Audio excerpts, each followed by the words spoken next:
கட்டுப்பட்ட ஏரியா. இது ஸ்ரீராம் நகர். இது பக்கத்தை ஒட்டி உள்ள நகர். வருஷம் மழை பெஞ்சுன்னா தண்ணி இது மாதிரி தான் நிற்கிது. ஓடுறதுக்கு எந்த வசதியும் இல்லை. ஸ்கூலுக்கு போகிறதால பிள்ளைங்களை தோளில் கூட்டிகிட்டு தான் நாங்கள் தூக்கிட்டு போய் அந்த ரோட்டில் ஓட வேண்டியதாக இருக்குது. தண்ணி ஆழத்தை பாருங்கள். தண்ணி ஓடுறதுக்கு வழி இல்லை. இது 3 மாதம் 4 மாதம் கொஞ்சம் தண்ணி வத்துறதுக்கு. எல்லார் வீட்டுக்குள்ளேயும் பூந்துருச்சு தண்ணி.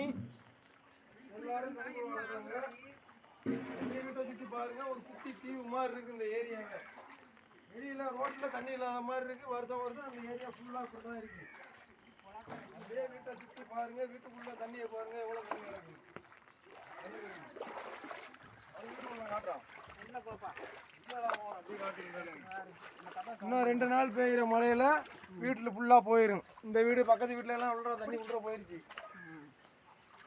இன்னும் 1 நாள் பெய்கிற மழையில அந்த வீட்டிலலாம் தண்ணி போயிடுச்சு, அந்த வீட்டுக்குள்ள தண்ணி போயிடுச்சு. வீட்டு காலனிக்குள்ள ஃபுல்லாக எல்லார் வீட்டுக்குள்ளேயும் தண்ணி ஆல்ரெடி இருக்கு. அப்படியே வீட்டை சுற்றி பாருங்க எப்படி கிடக்குன்னு.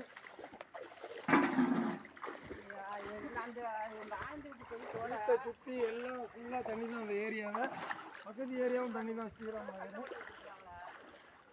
இந்த தண்ணியை வெட்டி ஓட விடுறதுக்கு வழி இல்லை. இங்கே அங்கிட்டு கச்சா குளம் எப்படி இருக்கோ அதே மாதிரி ஒரு குளம் இருக்குதா.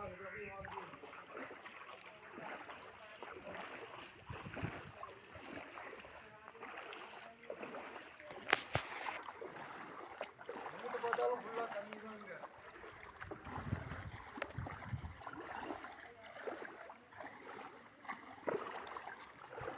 தண்ணி மட்டும்தான் கிடக்குன்னு பார்த்தா அந்த கருவிக்குள்ளேருந்து வந்துடுது எல்லா பாம்பு. சாயந்தரம் 5 மணிக்கு மேலே டிஸ்கவரி சேனலில் பார்க்க முடியாத பாம்பெல்லாம் எங்கள் ஏரியாவுக்குள்ளே பார்க்கலாம். அவ்வளோ பாம்பு இருக்குது தண்ணிக்குள்ள.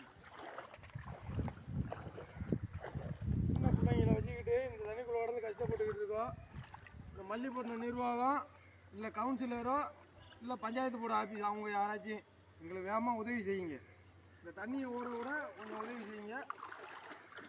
இந்த பாருங்க தண்ணியை வீட்டை சுற்றி ஒரு தீவு மாதிரி தான் இருக்குது. இந்த ஏரியாவே ஃபுல்லாக மூழ்கிருச்சு. ரோட்டில் நின்று பார்த்தா எதுவுமே இல்லாத மாதிரி இருக்குது. இங்கே ஃபுல்லாக தண்ணி தான். ஏரியாவே ஃபுல்லாக மூழ்கிருச்சு. ஏதாச்சும் உதவி செய்யுங்க அந்த மல்லிப்பட்டினம் நிர்வாகம்.